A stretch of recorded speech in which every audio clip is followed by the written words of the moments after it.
Hast du meinen Schlüssel? Mhm. Was hast du meinen Schlüssel? Weil du mir den gegeben hast, um einen Kaffee rauszulassen. Wow. Das ist 7 Minuten. Es ist einfach wirklich... Also... Ich habe mir einen Kaffee rausgelassen. Danke vielmals. Schau da. Also... Bitte. Dein Hirn... Ich mache mir wirklich langsam Sorgen. Mhm. Mein Grossvater war auch verwirrt. Ja, aber er ist auch dein Grossvater. Er ist auch 80 und du bist irgendwie knapp 40. Bist du schon 40? Nicht? Der erste ist 40. Noch lange noch nicht. Das stimmt jetzt auch nicht. 1,5 Jahre. Eben. Ja, das geht vorbei wie im Flug. Ja, die Zeit geht vorbei. Die Jahre rattern darum. Stell dir nachher vor, der Film mit 40. Stell dir vor, der Film mit 70. Der Film, ja. Du bist nachher dann mal so ein Rentner, der sich dann wirklich über alles aufregt. Du gehst nachher dann ins Käferli am Morgen. Mhm. Aber du bist aber sehr stylisch angelegt dann. Ich glaube, deine Kleider werden, wie älter du wirst, desto stylischer. Besser, ja. Zum Kaschieren. Zum Verwirrtheit kaschieren. Zum Verwirrtheit kaschieren bist du aber nachher dann so ein mega geschnagelter alter Mann, wo nachher dann irgendwie, du gehst aber die teure Bäck, wo kannst hocken. Ja. Hast aber immer deinen Platz, der dir gehört und wie hier irgendjemand hockt dort. Mhm. Dann gehst du dort deine Zeitung lesen, wenn es dann Zeitungen noch gibt. Ja. Oder auf Tablet oder weiss auch nicht was. Ja. Und es ist dann dein Gipfeli. Ja. Und wehe, das ist zu brösmelig. Ja, und du bist dann nachher so gefürchtet beim Personal. So, nein, der Wiederkehr kommt wieder. Oh nein. Immer so am Futter. Ja. Das glaube ich nicht. Das Ding ist gut. Ich glaube, alles davon stimmt. Bis auf, dass ich futtere. Das ist nicht in meinem Naturell. Ich futtere im Podcast. Du bist der hier Mikrokassiererinnen abfuhren, weil sie irgendwie dir bei deiner Erziehung reinreden und weiss auch nicht was. Also eine extreme Stresssituation. Ja. Aber als Rentner bin ich ja hoffentlich nicht gestresst, sondern entspannt. Und futtern tue ich nur im Podcast. Und wenn der Stresslevel über 100 ist. Und in 99% der Situationen bin ich sehr ein umgänglicher, freundlicher, junger Herr. Aber wenn du 70 bist, dann bist du nachher dann einfach immer gestresst. Also weißt du, ist dann wie so alles ist dir ein Stress. Das Gute ist, wenn etwas aufregt, hat es Gesundheit. Wenn etwas aufregt, hat es ja 3 Sekunden später wieder vergessen. Das auf jeden Fall, aber wenn es dann wie dein Körnchen-Gipfeli nicht mehr hat, dann bist du nachher schon gestresst. Weil dann musst du etwas Neues auswählen und dann Futter ist schon umeinander. Erstens mal so, wieso haben sie nur 5 Stück gebacken heute? Du weißt doch ganz genau, dass ich da auch noch komme. Wieso haben sie mich auf die Seite da? Was soll ich denn jetzt fressen? Nichts mehr Anständiges da. Nein, das würde ich nicht. Ich einfach genau, aber so einen, was du beschreibst, habe ich genau vor ein paar Wochen mal im Café Odeon in Zürich angetroffen. Der hat neben mir, ich wollte dort her sitzen und hat ein reserviert Schildchen gehabt. So hast denn du auch? Und dann hat er gesagt, nein, da kannst du nicht simultan. Und dann habe ich gesagt, das hat eben ein Herr reserviert. Und dann gesagt, ja, aber es sind doch 2 Plätze. Ja, der tut immer 2 Plätze reservieren. Dass niemand neben ihm hockt. Genau. Das verstehe ich. Ja. Und also ich nehme an, du kannst nicht einfach 2 Plätze reservieren, wenn du jemand bist. Ich nehme an, der zahlt die oder gibt dann einfach ordentliches Trinkgeld. Dann ist er wirklich gekommen, 10 Minuten später, und ist noch her und hat mit der Zeitung rumgewühlt und rumgefuttert. Irgendetwas ist nicht gut gewesen, irgendein Aschenbecher ist noch falsch rumgestanden und so. Und er hat wirklich dann einfach seine 2 Plätze gehabt. Und ich bin wirklich so eins weiter nebendran gesessen und habe ihn dann ein bisschen beobachtet. Und du hast in den Spiegel geschaut? Nein. Du in 30 Jahren? Ich habe gesagt, so will ich nicht werden. Also im Odeon gehen Kaffee am Morgen und das Gipfeli oder das Knosch mit den Zeitungen? Das, aber ich habe seine Energy ist nicht gut gewesen. Ich hätte eine bessere Energy haben. Weißt du, positiv. Eine bessere Aura? Eine bessere Aura. Wie man so sagt, okay. Genau. Die ist nicht gut gewesen, aber alles andere, Zeitung, Brösmeln, Kaffee trinken, 2 Plätze reservieren. Das ist voll das schon. Aber nachher dann gehst du, wenn du deine Zeitung lesest, gehst du nachher ins Bad und machst das Ganze nochmal dort von vorne mit dem Kiosk. Ja, ich lese einfach die gleiche Zeitung nochmal, weil ich es schon vergessen habe. Genau, du liest dann nochmal die gleiche Zeitung und tust dich nachher dann über Pommes aufregen und bist dann mit deinen Speedos, hast aber auch dein Plätzchen und wie jemand hat dann dort schon das Tüchlein dort schon hingelegt. Ja. Und dann bist du bis um 2 dort und um 2 musst du das erste Nickerli machen. Ja. Gell, wir sind schon drin, he? Ich habe irgendwie den Startschuss verpasst. Doch, wir sind schon voll drin. Irgendwie ist der Übergang vom Warmreden zum, das ist sehr... Manchmal ist der Übergang fließend. Ja. Das ist nicht so, oder soll ich nochmal... Oder soll ich es machen wie sonst? Achtung, fertig, los. Und dann müssen alle, Achtung, fertig, los. Der Podcast ist jetzt on. Okay, super, danke. Neil. Jetzt weiss ich Bescheid. Was? Jetzt musst du etwas reden. Aha, ich meine, weißt, jetzt Frage. Du hast immer, wo sind die schönen Einstiegsfragen? Ja, früher bist du mit Sachen gekommen, wenn du Blumen wärst. Welche Blumen wärst du heute? Du wärst irgendwie so eine Mistrose. Hauptsache Dornen. So ein Gewächs, ich habe ganz viele so von denen, wie heissen die? Nicht Kleeblätter. Die Krottenbüschel da, die weißt du, die musst du rausziehen musst. Weihenfäcken. Die fast nicht, die haben hure krasse Wurzeln eben. Ich habe es schon probiert beim Balkon bei uns, weißt du, so zwischen den Steinen rausziehen. Ja. Und wenn du die ziehst, dann verwünschst du immer nur den oberen Teil und nicht die Wurzeln. Ja, das ist schon das Problem beim Jetten und beim... Jetzt habe ich euch fragen, kennt ihr euch da aus? Gibt es ein Werkzeug, wo man das so richtig rausholen kann? So ein Hackeli. Ja, dass ich wirklich auch... Ich finde es so befriedigend, wenn du etwas rausreissest und du hast die Wurzeln. Schau, jetzt hast du ihn zum Lachen gebracht, das kann ich nicht geniessen. Das ist allergisch. Ja, wenn du von Blumen redest. Ja. Nein, ich weiss nicht, kannst du das Zeug einfach in die Luft sprengen und gut ist. Okay, dann mache ich Oder einfach mitnehmen. Ah. Einfach so Gift. Wirklich? Ja. Ja. Gibt sicher Gift irgendjemand. Aber ich habe jetzt gerade einen Ameisenfallen bestellt. Hättest du wirklich, dass der Film mit Gift hantiert? Nein, nein, das ist schon gut. Aber es ist... Ich muss wieder niesen, wieso? Hört weiter. Ja. Nein. Lass es raus. Gesundheit. Gesundheit. Wer hätte es gedacht? Der Matthias Bündner ist krank. Du hast das letzte Woche Sieht nach Allergie aus. Nein, ich habe letzte Woche im Podcast mit Ansage gesagt, ich gehe auf das Berlin. Was ist passiert nach 2 Tagen? Flach gelegen im Bett. Ohne Scheiß. Mit Gliederschmerzen, mit mega Hausweh, Schnüderi. Ja, aber du hast so. was ist das Gegenteil von manifestieren? Schau jetzt schon wieder. Also, so geht es nicht weiter. So können wir abbrechen. Ja. Gesundheit. Dann rollt er wieder hinter. Nein, aber du hast das manifestiert. Ja, dass ich da nicht direkt irgendwie ins Mikrofon reinniesse. Das ist mega unangenehm. Es gibt sicher Leute, die das geil finden. Das ist nicht ein ASMR-Podcast. Ja. Ich stelle mir vor, also was ist sowieso, was an diesen Dingen hat es ja ganz viele Bakterien dran, wahrscheinlich an diesen Ja, das stimmt. Darum vielleicht hast du es einfach da aufgelesen und dann mitgenommen auf Berlin und jetzt ist dort eine Seuche ausgebrochen. Ja. Nein, es ist nicht gut gelaufen. Ich habe einmal Ferien gehabt. Das ist das, was dir nachher in der nächsten Woche viel Ich habe schon ein bisschen Angst vor dem, ja. passiert. Ich laufe jetzt schon auf dem Zahnfleisch. Ich sage das, ja. Aber du laufst immer ein bisschen auf dem Zahnfleisch. Nein, schon, die aber Woche wieder richtig. ist ganz schlimm gewesen. Nein, ich glaube, ich bin noch nie so müde wie am Dienstagabend, aber das erzähle ich nachher noch im Podcast. Ich habe mir so auf Wir haben jetzt Er läuft schon. Ja, aber später, wenn dann der Geschichte-Teil, jetzt sind wir ja noch im Intro, nach dem Teil, wo du sagst, jetzt erzählst du. Und erzählst nachher mal so, was überhaupt läuft. Und dann begründe ich bin auf hoher See gewesen, und das hat mich ganz durch den Wind gebracht, im wörtlichen Hoher Sinn. See. Und dann bist du am Abend, bin um 8:30 müssen schlafen. Hast du unten müssen? Ja, ich bin fix und fertig gewesen. Wirklich? Ja. Wärst du nicht gemacht für... Nein, ich habe ja mal die Anfrage gehabt, ich wollte in die Seepolizei, Ja. In die Seerettung gehen. Ja. Das wäre nichts für dich. Und die Seerettung habe ich jetzt müssen sehen, also das wäre auf dem Zürichsee gewesen. Ich bin jetzt die Woche auf dem Greifensee gewesen. Und wenn ich den Greifensee nicht handeln kann, dann... Greifensee, das ist eigentlich ein Tümpel. Ja, das ist ein Das ist ja nicht wirklich ein See. Aber ein schöner. Ja, aber das ist ja... Schöner Naturschutz. Da kannst du eigentlich drüber laufen. Also dort hat nie tiefer als irgendwie 2 Meter. Ich glaube, dort könnte ich durchschwimmen. Das würde ich schaffen. Wie Du bist aber Also, sehr fest aus dem Fenster rausgelehnt. in dem Moment, wo ich es gesagt habe, Ja, habe ich also- gemerkt, dass das ein Fehler ist.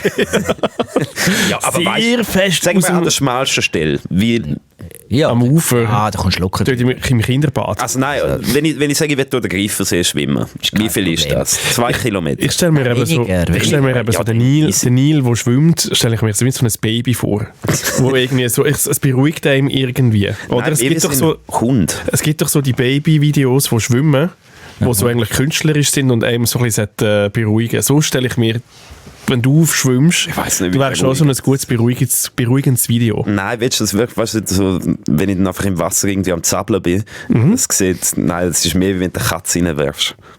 Aber zum Zurückkommen, ich behaupte, das könnte ich. Und ich werde das auch machen. Diesen Sommer, Projekt Greifensee durch Aber ist nicht der Greifensee, ist doch der See mit mega viel so Welsen drin und Blauaugen und Ja, mega so eine Algenplage. Ja, sind irgendwie so... Also ich komme meistens erst so ab da habe ich mir jetzt erzählen lassen, also habe ich jetzt gelernt, dass ich meistens erst so ab Mai, Juni wachsen dann die Algen und nachher das Problem, dass die dann wirklich wie so auf die Wasseroberfläche kommen. Ja. Okay, nein, ich bin dumm. Das heisst, jetzt könntest du es ja noch machen. Ja, aber jetzt ist hoch. Bist du nicht reingekippt, oder? Ich habe meine Hand reingekippt und es ist Gerade in die Hose bisselt. angenehme 10 Grad. Okay. Okay. Das kannst du jetzt noch reingehen. Ja, ich überlege mir es noch. Aber auch lieber auf dem Boot. Ja. Also, Ja. vielleicht ein bisschen rausfahren Aber und dort reinhüpfen. aber es erstaunt mich viel, dass du kein Pirat wärst. Ich habe mir schon gedacht, so Aussteiger, Vanlife, nachher dann mit dem Segelbötchen über den Atlantik, Elefantenhose, alles das Zeug. Ich werde halt sehr krank, das ist mein Problem. Ja, nicht so gut. Aber du kannst ja Medis nehmen. Ja, aber die machen müde. Darum bist du nachher so kaputt. Hast du Medis genommen? Ich habe Medis genommen. Ah, wirklich? Obwohl, es hat nicht viel bewegt. Aber das Problem ist, dass das Boot zum Filmen hat müssen, wie an Ort und Stelle sein. Und das ist das Schlimmste. Ja. Wenn das Boot an Ort und Stelle ist und sich so ein bisschen bewegt, wenn es fährt, bist du wie so, dann kannst du dich fokussieren und es geht noch nicht her. Aber das ist die schlimmste Situation. Darum habe ich schon vorher gewusst, ich bin wirklich am Morgen noch schnell in die Apotheke, mir so eine Seekranktablette, wie heisst es, so eine Reisetablette, sollte ich holen. Ja. Und dann hat er mir schon gesagt, sie müssen... Das ist aber auch eher in der Altherrenabteilung. Ja. Das ist auch ein alter Herr, der mich bedient hat. Sie haben extra gesagt, eine Reisetablette müssen wir den alten Herr holen. Das ist ein ganz alter mit einem Stock. Reisetablette, das ist mein Fachgebiet. Kommen Sie. Dann hat er dann da rumgewühlt und gesagt, also... Müssen Sie wissen, eine halbe Stunde vorher rein, aber es kann dann müde machen. Trinken Sie einfach einen Kaffee, dann geht das schon. Hat er wirklich gesagt? Ja, er hat gesagt, trinken Sie einen Kaffee. Er hat mich wirklich beraten, wie das dann... Das Blöde ist, auf dem Greifensee raus kannst du keinen Kaffee trinken. Ich kann da nicht noch... Ja, doch, kannst du mitnehmen. Einen Kaffee einpacken. Ja. Was kann ich einpacken? Ja, der muss kann noch gut. Ich war mit dem ist, Matteo unterwegs, der schaut nur für sich. Der hat selber sein Trinken. Dabei der nicht geschaut für seine Gäste. Ja. Okay. Ist ja sein Bötchen? Wir sind mit dem Matteo im Boot. Ich muss sagen, was wollen denn die Woche erzählen? Jetzt darfst du es erzählen. Ich erzähle von meinem Ausflug auf den Greifensee. Und ich habe mal wieder den Badge verloren. Ja, also wieso ist das noch nennenswert? Ja, aber einfach so, ich will euch mal mitnehmen in die Geschichte, in den Prozess von, wenn man einen Badge verliert und ob der wieder zurückkommt und was da alles so in Bewegung gesetzt wird. Ich bin spät am Morgen reingekommen, weil ich noch so am Wuseln war, weil ich herausfinden, wie ich wieder zu meinem Badge komme. Also ich habe das Gefühl, du bist unter das Auto gekommen. Ich habe das Gefühl, der Phil ist zu spät, weil du bist eigentlich nie zu spät. Und dann kann ich sagen, irgendetwas ist passiert mit Verkehr. Du hast das und dann haben schon alle in der Redaktion, nein, das kannst du nicht sagen, es ist passiert es wirklich noch. Und ich habe wirklich Angst gehabt. Es ist nicht wegen dem gewesen. Du hast es gesagt, das wäre schon passiert. Du bist so am PC und schaust im Bildschirm und sagst, ein Velounfall. Ja. Du kannst das nicht uns so verkaufen, als wäre schon passiert. Wenn der TV dir ins Sport kommt, dann tue ich gerade vom Schlimmsten ausgehen. Dann habe ich Angst gehabt um dich, dass du jetzt bist unter einer Lastwagen. Nein, ich bin du an der Sicherheitszentrale gewesen. Es war 3 ab 9 gewesen. Ich dachte, soll ich jetzt noch schnell schreiben, dass ich ein bisschen spät dran bin? Und dann habe ich gesagt, also, wenn ich wegen 2 Minuten, ich bin am 7 ab reingelaufen, wegen 2 Minuten schreibe ich jetzt nicht extra. Ja, aber die anderen Mitarbeiter, dann ist es am Arsch vorbeigegangen. Ich habe da schon das Gefühl, ich habe wirklich so das Gefühl gehabt. 5 Suchkommando, so Menschenkette und dann durch den Wald laufen. Mit so Stecken. Ja, aber das ist schon so ein bisschen das Naturell. Du bist schnell immer, wenn jemand nicht rum ist oder so, dann bist du schnell schon... Einmal habe ich mein Handy vor der Ferien verloren und dann bin ich nicht erreichbar gewesen, die ersten 2 Tage. Ja, und dann habe ich irgendwann wieder das Handy gehabt, hast mich mit 30 Mal angerufen und mir auf allen Kanälen geschrieben. Ich dachte so, chills, Mann, es ist Ferien. Ja, ich habe einfach Angst gehabt, dass hier irgendetwas passiert. Ja, das ist halt aber jetzt Empathie. Jetzt weisst du es. Ja, jetzt weiss ich, dass du Sachen verlierst. Dann bin ich noch nicht so... Verlieren. Ja. Das andere kann auch passieren, aber seltener. Hast du deinen Badge wieder gefunden oder hast du jetzt so einen Leih-Badge? Er ist gefunden worden. Das musst du ja sofort melden. Oh, das ist peinlich. Hä? Das ist peinlich. Dann musst du antraben.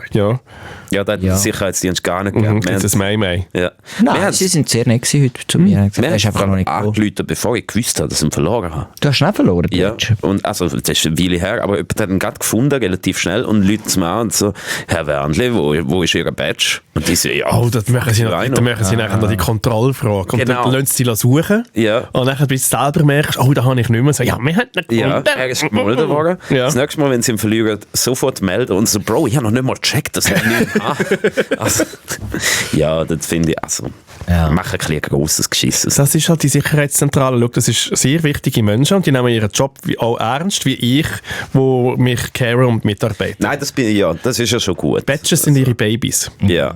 Und stell dir vor, eines von deinen Babys ist plötzlich weg. Ja, dann ist auch natürlich... mal schauen, ob sie einen Jemand finden und dann auf die Post tun. Ja, mal anrufen. Wissen Sie, wo ihr Baby ist? Das hast du auch mal. Ja, welches? Von denen. Ja, ich kann ein neues wählen, sie können es behalten. Ja. Das war wirklich meine Hoffnung beim Badge, dass er für immer... Jetzt habe ich gedacht, jetzt habe ich auch gedacht, ui. Nein, ich wollte einen neuen Badge, weil ich habe so ein schlimmes Foto da drauf, und ich so mega... Du bekommst kein neues? Abgeschaltet. Nicht, nein. Ich wollte ein neues Zeig Foto. Mal. Ja. Also, nein, weil das habe ich wirklich gesucht. Hey, einfach heute Zeit hast du mich. Nein, ich habe jetzt ein Leih-Badge. Ja, okay, das ist gar kein Foto drauf. Aber wenn du ein neues Badge bekommst, du kannst kein neues Foto machen, sonst hätte ich eben... Ja, also, Matt, du bist wirklich irgendwie 17 auf dem Bild. Ah ja. Das ist wirklich das schlimmste Foto, was es gibt. Das Schlimmste, ja. Und du hast mal gekündigt gehabt. Ja. Und dann habe ich eben gehofft, wenn ich zurückkomme, ich kann es dir auch noch zeigen. Ja.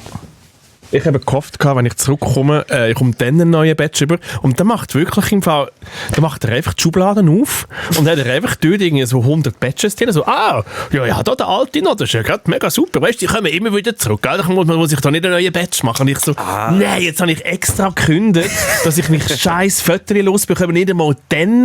Nein, auf dem bleibst du jetzt hocken. Das ist im Fall wirklich einfach das Leben lang. Das finde ich aber irgendwie es noch beruhigend, weil das bedeutet, dass irgendwo in einer Schublade noch der Badge von David Moiri rumliegt. Oder? Ich glaube, der hat er abgegeben. Geklaut Nein, der hat er abgegeben. Ja, eben, aber wir behalten es ja in dem Fall. Ja, vielleicht. Dann wird er auch weiterhin sein Babyface drauf haben, wenn er in 2 Jahren wieder angestiefelt kommt. Gut, Neil Wernli, was hast denn du erlebt? Ich habe ein moralisches Dilemma, das ich gerne mit euch besprechen würde. Und zwar... Ich liebe die moralischen Dilemmas. Das lange schon als Team. Ja. Es geht um Geld und Verbrechen und es ist alles drin. Oh, du hast Geld gefunden. Blut, Tränen, Schweiß. Sex? Nein, Sex nicht. Schade. Ja. Ja, ich kann ein bisschen erzählen von Berlino.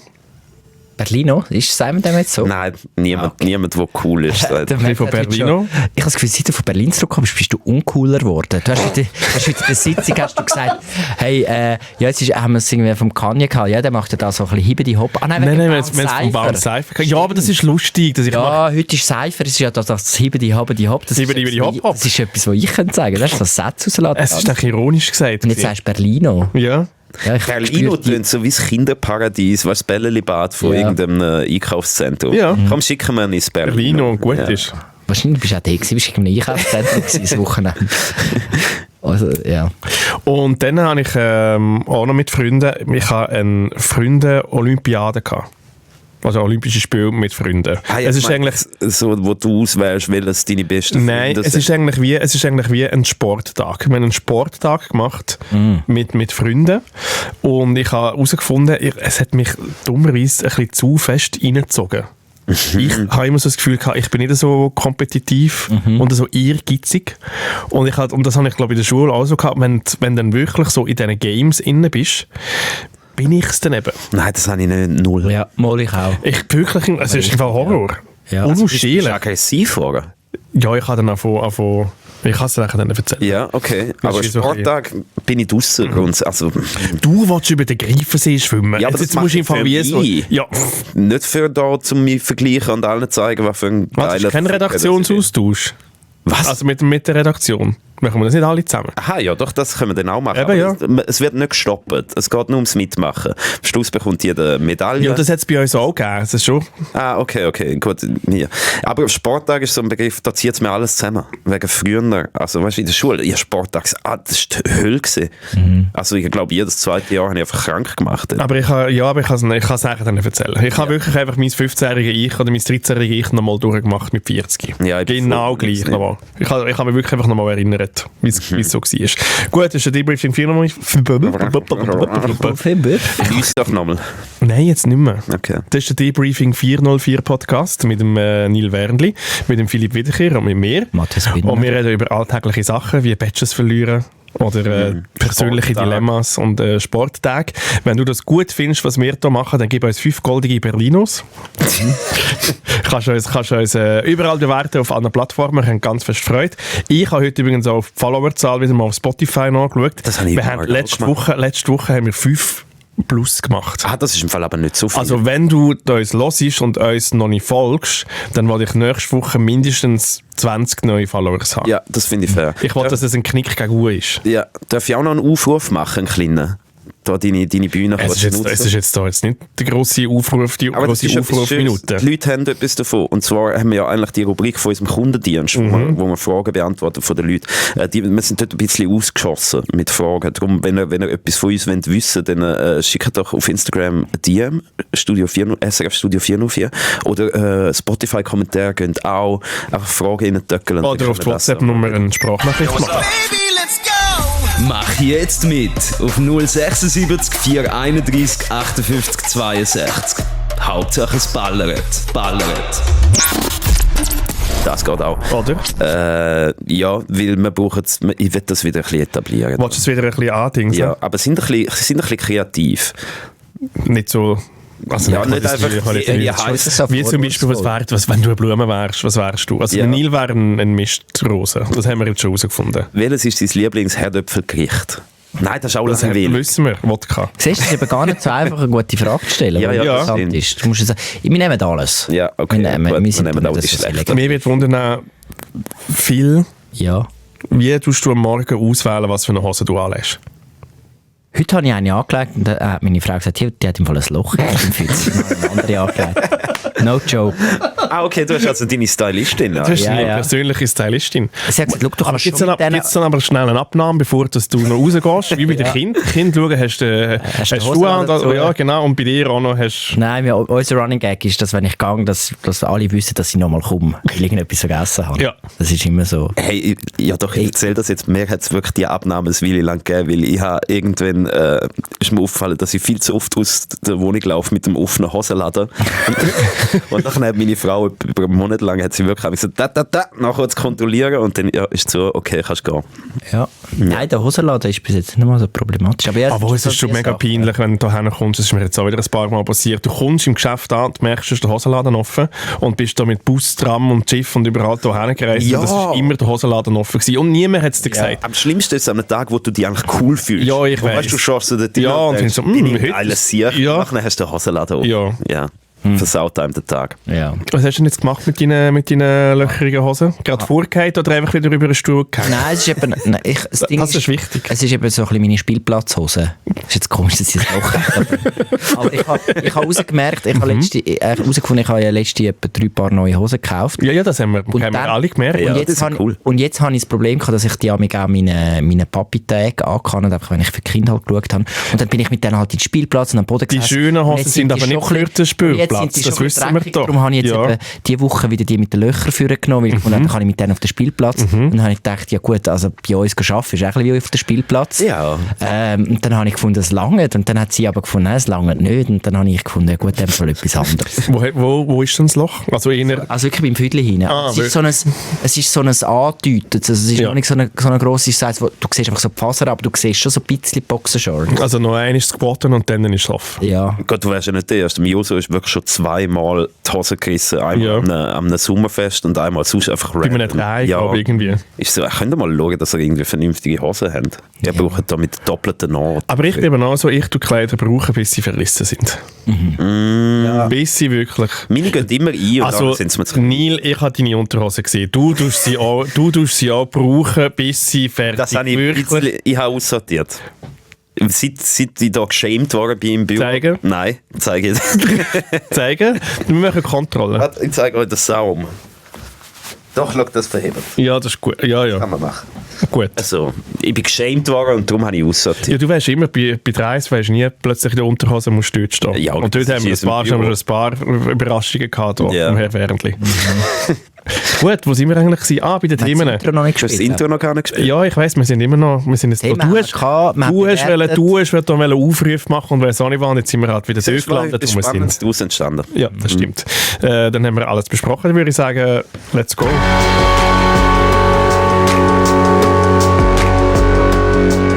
Debriefing. 404. 3 Dullis, viel zu tun, 0 Bock. Also, ich wollte zuerst mit einem persönlichen Dilemma anfangen. Ich weiss, ich habe vorher bei der Vorbesprechung gesagt, das ist der grosse Matthias Bündner Podcast. Jetzt kannst du endlich mal deine Geschichte erzählen.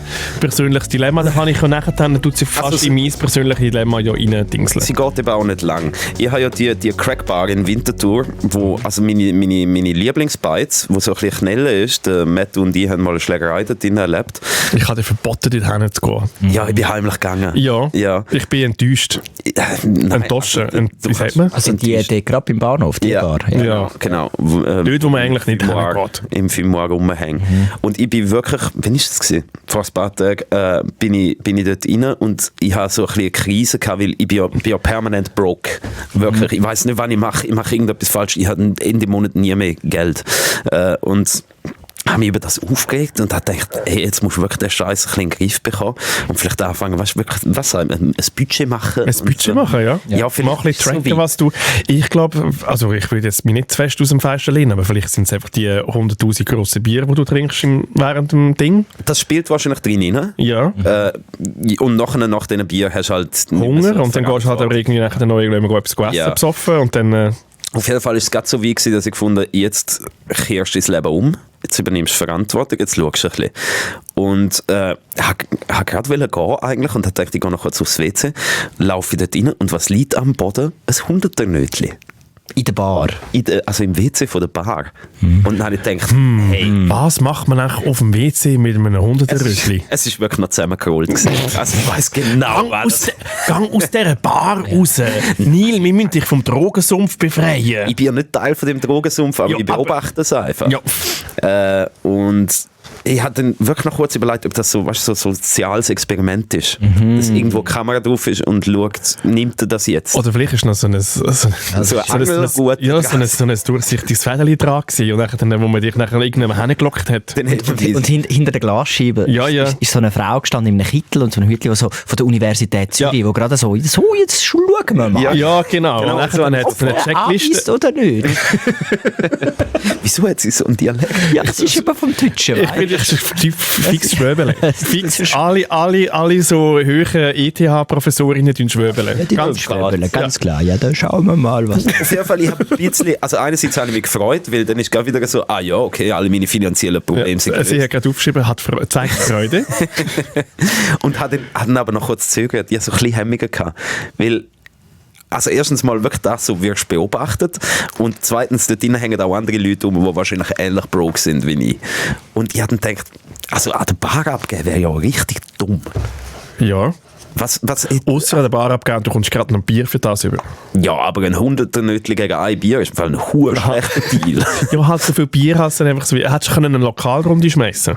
Nein, dann hätte man ja gemerkt, dass ich etwas gefunden habe. Das ist nicht on-brand bei mir, dass ich das machen will. Ich habe dann wirklich so, weißt, einmal kurz den Kontrollblick rundum und dann habe ich es ganz schnell eingepackt. Und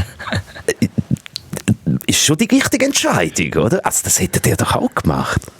Ja, 100 Stutz sind ist schon noch recht viel Geld. Ist ein Batzen. Gerade in so einer Bar, wo du verkehrst. Ja. Immer noch, scheinbar. Ja. Ich bin überrascht, dass Leute dort 100er-Nötchen haben. Aber ich habe es dann wieder durchgespielt. Wenn ich an die Bar gehe, was will sie? Nach einer Umrufe, ich habe etwa 100 Stutz verloren, dann steht die ganze Bar dort wieder. Ja. Also es gibt ja auch keinen guten Outcome, außer dass ich es nehme. Du hast es im Fundbüro abgeben. Ja, und dann? Oder einfach dort lassen. Du hättest einfach können sagen, dann hätte es nicht anders. Das sind ja Drogenutensilien, das unterstütze ich nicht. Drogen? Ja. Niemand hat etwas von Drogen erzählt. Ja, doch, wenn es sollte. Übrigens auch noch, wieso musst du das mit dem 100er-Nötchen machen? Ist das der feine Herr? Das finde ich wieso, ja. Wenn schon, dann schon. Dann gut hast du es genommen. Schau, oder? Ich finde auch, gut hast du es genommen. Um Drogen konsumieren. Ich habe auch schon Geld gefunden, aber so auf offener Straße. Ich glaube mal 300 Stutz. Was? Einfach, ja, so beim 300er-Nötchen. Beim Helvetia-Platz sind 300 Franken am Boden. Aber die sind auch zusammengerollt. Nein, die sind schön. Ich glaube, frisch aus der Presse sind die gekommen. Aber dann war es ein Test gewesen. Und dann habe ich es mitgenommen. Ja, hast du auch eingepackt? Ich bin ein bisschen stehen geblieben, habe gewartet, habe rumgeschaut, habe es mal genommen, habe nochmal gewartet. Und dann bin ich... Du bist auch fix von einer schwäbischen Uni-Ding. Die hat auch Notizen Die hat auch Notizen gemacht. Also es ist irgendwie auch nicht gerade neben einem Bankomat, dass jetzt irgendwie jemand gerade wieder zurück und das rausgeht. Dort hat es ja auch einen riesen Bankomat. Hat's nicht irgendwie... Ja, vielleicht. Hey, wahrscheinlich ist das dein eigenes Geld gewesen und du hast es verloren. Ja, ich habe gerade wieder gefunden. Du hast vergessen, dass du es verloren hast. 300 Stutz. Nein, ich bin völlig perplex gewesen, aber ich habe es mitgenommen. Ist es in einem Kuvert gewesen, oder einfach drei Nein, es einzelne ist einfach so sehr offensichtlich. Also es hat jemand angelegt. Eben, das ist ein Setup gewesen. Ich Aber glaube auch. meine Dings war, hey, schau mal, das ist ein öffentlicher Raum. Das ist wie so, dass du im öffentlichen Raum ist, wie so, das ist für alle zugänglich. Das kann ich mitnehmen. Das Geld ist auch ist öffentlich. aber in einer Bar rein ist es ja doch... Dort ist jemand dort Ist eigentlich jemand noch. dort und die Person könnte noch in diesem Raum sein. Dort, Ja. dem Nein, es ist Helvetiaplatz niemand mehr rum kein- gewesen.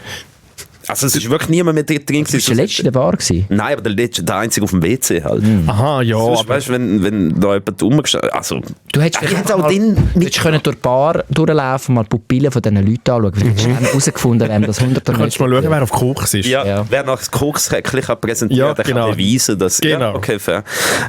Du hast die zu wenig reingegeben. Nein, aber schau, jetzt, wo ich es erzähle, habe ich die Optionen wirklich durchgespielt und ich bereue nicht, dass ich es mitgenommen habe.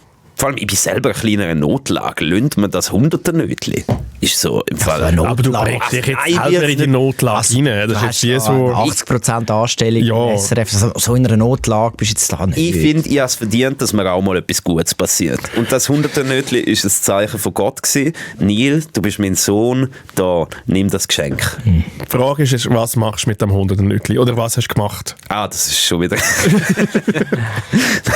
Nein, ich habe wirklich... Was hast du mit dem 100er-Nötchen passiert? Ich habe im Fall, nein, ich habe es noch nicht versoffen, aber ich habe heute Morgen Zigaretten damit gekauft und es ist mega komisch, ich zahle nie mit Bargeld.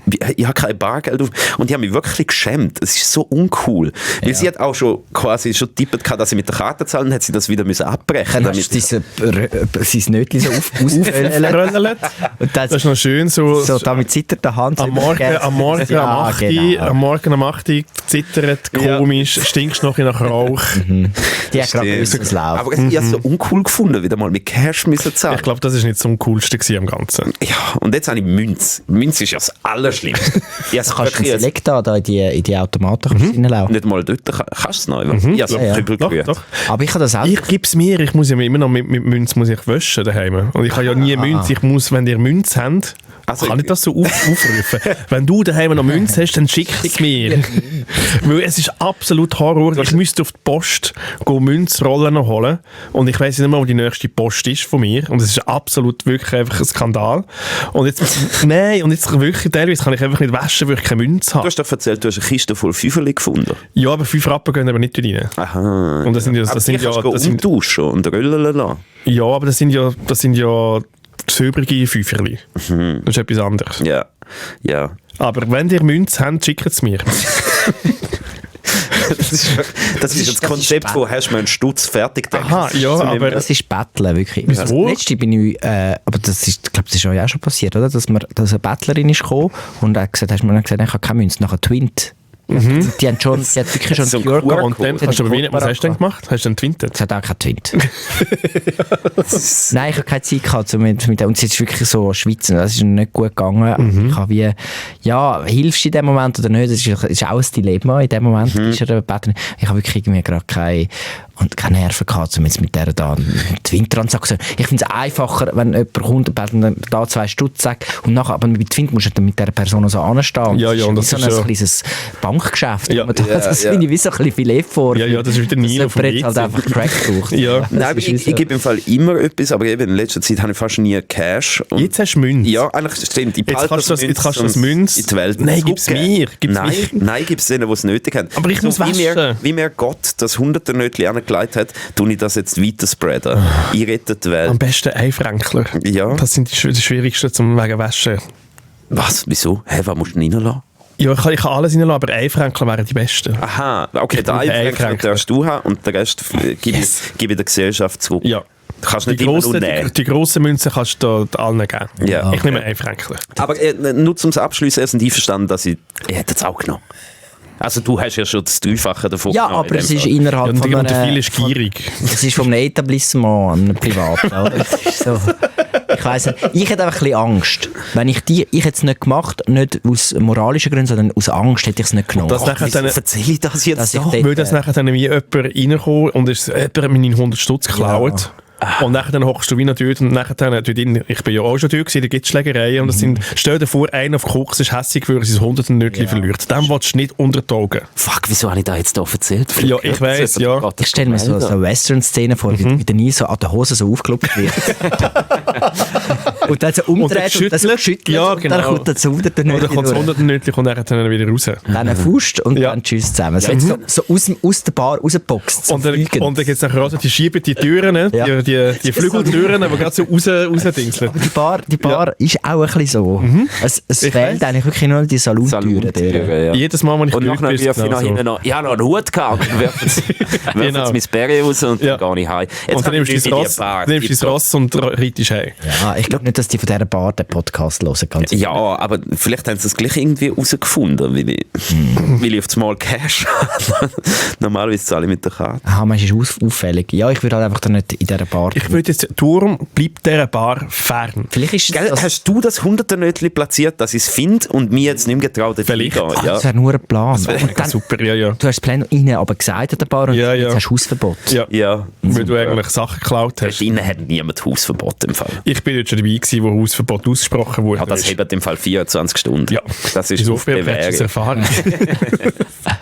Ja, okay. Also gut, ich gehe nicht mehr diese Woche. Wirklich? Es tut dir wie nicht gut. Nein. Ja. Weil, kann ich jetzt einen eleganten Übergang machen zu Berlin. Wie Berlin tut mir auch nicht gut. Wenn du unter deinesgleichen bist, mit abgecrackten Menschen, die einfach irgendwie das Leben nicht im Griff haben, hast du plötzlich dein Leben auch nicht im Griff. Das stimmt, das ist inspirierend. Das ist mega inspirierend. Und ich bin jetzt wieder in Berlin gewesen und ich muss ja wirklich einfach sagen, ich respektiere alles, was die Leute dort machen, was sie tun, aber es tut mir nicht gut. Es ist wie so... Aber du bist im Fall wie krank geworden, bevor du auf Berlin bist. Das musst jetzt nicht darum Berlin noch die Schuld geben, dass du nachher einen verschnudderten... Nein, mir ist 2 Tage blendend gegangen und dann ist die Faust gekommen und dann bin ich krank gewesen. Gut, aber das ist vielleicht, weil du einfach 2 Tage so fest auch nicht durchgegeben hast, dass du beim 3. nicht mehr hast mögen, oder? Das ist korrekt. Das ist zu 100% korrekt. Und vielleicht hat es auch damit zu tun, dass ich irgendwie noch betrunken irgendwie mich verlaufen habe und irgendwie 2,5 Stunden mit einem Jäckli irgendwie einfach im Zeug umeinander geirrt bin. Vielleicht hättest du auch nicht den WC-Ringsel abschlecken. Wirklich, also gebe ich alles. Ja. Zu 100% bin ich selber schuld. Ich gebe nicht Berlin Schuld, aber Berlin hat mich angestiftet. Ich bin das Opfer von Berlin. Ich sehe, wo du her willst. Es ist wirklich so, wenn alle rundum Loco gehen, da lasse ich mich einfach, bin ich zu schwach und lasse mich mitreißen. Also du kannst das Berghain anzeigen, oder wo auch immer ihr rumgelungert Ich gehe doch nicht ins Berghain. Bist du gekleben? Nein, nicht einmal das. Ich weiss nicht einmal. Also ja, vielleicht gar nicht mehr. Aber du bist einfach irgendwann rausgespuckt worden am 7. Uhr am Morgen in einem Jäckli und hast nicht gewusst, wo du bist. Ja. Und irgendetwas ist dazwischen passiert, du weißt es. Sachen sind dazwischen passiert. Ja, das und es ist so wie, plötzlich habe ich da so auf der Seite so blaue Flecken gehabt. Aber nur auf der einen Seite und ich weiss nicht genau woher. Ja, das finde ich schwierig, wenn das nichts passiert. Ja. Wenn ich am Morgen im Hotel habe ich mich so angelegt, also was ist, ich habe richtig so geschändet aussehen. Geschändet von der Stadt. Einmal es ist einfach wirklich einfach nicht. Von Berlin. Ja. Und dann habe ich gefunden, jetzt ist fertig. Ich bin dann so Sonntag, Montag schön daheim, also im Hotel, habe Fernsehen geschaut, am Abend ins Kino. Das ist aber wholesome. Wirklich so ein Softprogramm. Nachher so ein Softprogramm, dass ich nachher wieder gesund bin, wenn ich da bin. Aha. So habe ich es wirklich gemacht. Aber wie gesagt, ich muss aufhören mit dem. Ja. Aber du wirkst also wieder mit was? gesund. Mit Berlin oder mit Innenausgang gehen? Oder mit krank werden. Mit Menschen umgehen, die das aus mir rausholen. Und Berlin ist genau so ein Nest. Ja. Aber schau, du hast jetzt gut, ich meine, du sitzt da, du hast Farbe im Gesicht. Ich finde, gefällt mir, wie du aussiehst. Das ist ja nur kurz. So der Umstände entsprechend, ja. Ja, aber ich bin schon so weit gewesen, dass ich im Alkohol abgeschworen habe. Ich habe gesagt, ich gehe nie mehr in eine ranzige Bar. Ja. Ich habe wie so alles so gesagt, nein, fertig. Das klassische Montagserkenntnis. Dann genau bis am Freitag heben und dann... Ja, aber ich habe so das Gefühl, wir haben so Nierenweh gemacht hinten. Ui, ja. Nieren tun weh. Ja. Und ich habe so das Gefühl, ich habe so innere Blutungen auch teilweise. Ganz so. Und dann so eben Hausweh ganz fest, Kopfweh. Es ist wirklich so, ich bin so in der Embryostellung. Also weißt du, hast im Fall einen Kater gehabt und du tust da so, als hättest du gerade müssen irgendwie... Hast du das vielleicht einfach schon lange nicht mehr erlebt? Oder? Ja. Ja, Also vielleicht hat man halt einen Kater mit 40 Jahren. vielleicht hätte man wirklich nicht müssen, gerade zweimal hintereinander. Ja, das ist vielleicht so Puffer dazwischen, die berechnen. Also wenn, dann musst du so einmal gehen, Pausentag und dann nochmal gehen. Aber nicht einmal gehen und dann nochmal gehen. Ja, ich bin reingelauert worden. Hat er etwa das 100er-Nötchen vor der Bar so an einer Angelrute platziert? Und dann bin ich rein. Ja. Berlin hat doch niemand das 100er nicht. 5 Euro max. Und das lange schon zum Ja, Reinschauen. es ist wirklich, also es ist schön gewesen, super gewesen, aber Ja. meine Erkenntnis ist wirklich, Berlin tut dir nicht gut. nein. Was ist denn, erzähl ein bisschen von der grossen Welt aus. Ich komme ja nicht mehr so dazu, um in die Städte reisen, in die grossen. Was geht in Berlin? Es sind ja alle immer am Motz in Berlin, da, das ist jetzt so ist vorbei, gentrifiziert, das ist ja. vorbei, es ist nicht mehr, was es war. Was ist deine Einschätzung als jetzt Sonderkorrespondent von Berlin? Was macht Berlin im Moment? Berlin ist im Moment so, also, die machen einfach nichts anderes als wirklich einfach ein grosses Bier unter die Hand nehmen und durch ihre Kiez laufen. Aha, ja, aber das ist ja fair. Das ist wirklich so. Sind Clubs noch dort, sind sie alle weg? Die Clubs sind alle noch dort, es Ja. läuft eigentlich, das läuft das einfach ist alles noch Quatsch. gut. Das Nicht hohe Clubs, das hat sich wie nicht so fest. Nö, Nein, die gehen noch raus. Okay. Also, ich habe das Gefühl, die Leute kommen raus. Ja. Ich bin eben mehr Team Corner, also am Kiosk rumhängen und mit dem Dosenbier fahren raus. Das ist auch günstig. Das habe ich auch gemacht. Ja, Ich habe wie beides gemacht. im Späti, genau. Spät in Berlin. Ja, nein, was mir aufgefallen ist, wir sind natürlich auch noch so ein bisschen, wir haben also probiert, ein bisschen Secondhand-Shopping und so. Das Zeug wird langsam professionalisiert. Da hat's wirklich Es ist Leute, gar nicht mehr Secondhand. Es ist gar nicht mehr Secondhand und auch die Leute, die gehen, alle, jetzt sage ich so, die Jungen, Ja. die gehen einkaufen, die machen das wie schon professionell. Also Das ist auch gentrifiziert. das sind wie Wanderheuschrecken, die durch die Secondhand-Laden gehen Ja. und dann wie alles gleichzeitig anlegen. Und es kostet auch alles Gewehr. Ja. Es ist gar nicht wirklich günstig. Nein, es ist wie so. Und das ist ja auch so ein neuer Style, dass ja so alles miteinander anlässt, Schichten. Du lässt eine Rockhose und die Leggings gleichzeitig Aha, an. so, ja. Ja, das sieht wie aus, du bist bei einem Ryanair-Flug und hast kein Handgepäck gebucht. Aber das habe ich immer Und du schon. gehst fliegen. Und das So läuft es in Berlin umeinander. ich muss ganz ehrlich sagen, ich begreif's nicht ganz. Doch, ich finde es fast schon noch stylisch. Das ist jetzt schon der alte Mann. Das ist der alte Mann, der jetzt da rausdingst. Ich verstehe nicht mehr, was die Jungen jetzt anlegen. Sollten das gut aussehen? Es geht wirklich einfach aus wie am Flughafen. Das habe ich wirklich die gemacht am Hose Flughafen. rauf. Nein, nicht so. Nein, Das ist doch egal. Aber ja, ich weiss wie nicht. Aber Man hat einfach zu viele Kleider an. Aber ich habe, also Aber das, dafür sind sie aber auch nicht krank. Ich habe zu wenig Kleider angehabt und bin krank. aber das ist schon immer meine Meinung zu Berlin, wie sich die Menschen dort anlegen. Also wirklich einfach beschissen. Ganz Ja, ehrlich. es ist Ich habe das wirklich- Gefühl, sie sind Avantgarde und es ist so, je länger die Leute dort sind, desto, ich habe es können beobachten bei Leuten, die auf Berlin gezogen sind oder dort irgendwie studieren, also, es ist bergab gegangen. Nicht nur Gesichtsfarbe, auch die Kleidung. Die Stadt macht Menschen hässlicher, aber so richtig. In 3 Jahren bist du 10 Jahre gealtert und deine Kleider sehen aus, als wärst du irgendwie gerade in einen Schrank hineingefallen von irgendeiner 50-jährigen Nachbarin. So siehst du aus. Ja, das ist wirklich auch so. Er tönt so alt. Nein, es ist so. sorry. Es ist so. Sonst alles, Respekt, Berlin, super, coole Stadt, kannst alles machen, geil essen, aber sorry, es macht Menschen kaputt. Es ist so. Es macht Menschen kaputt. Hä? Nein, wirklich. Und ich kann mich... Entschuldigung, ich bin auch schon in Berlin. Alle, die in Berlin sind, sagen, schau, du musst irgendwann musst Ja, du irgendwann- musst ja. du wieder zurück. Und sie kommen irgendwann wieder zurückkrochen und dann wohnen sie dann da irgendwo am Wiedeke. Zürichsee, am Wiedeke und erzählen von ihren grossen Zeiten damals in Berlin. Da. Aber jetzt, ich meine noch nicht, es war gut gewesen für die Zeit, aber jetzt habe ich wieder zurückkommen. Ich habe wieder ein bisschen... Entschuldigung, das So. ist im Fall eine Fashion-Hochburg. Und also ich weiss jetzt nicht, ob ihr zwei die Autorität habt, um da... Ich sage nicht, das ist Style meine von Meinung. Berlin. Hey, schau, alles, was ich sage, ist meine Meinung. Ich sage einfach, die Leute laufen in Lümpen umeinander. In Berlin laufen Ja, das ist wirklich okay. Lümpen Du umeinander. darfst die Meinung haben, es ist einfach Aber- falsch.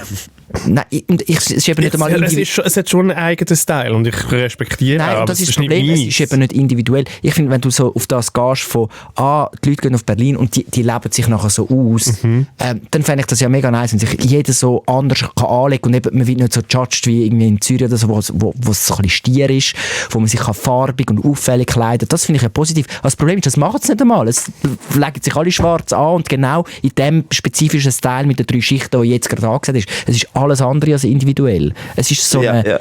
es es ist null kreativ, was dort dann läuft. Generischer Individualismus.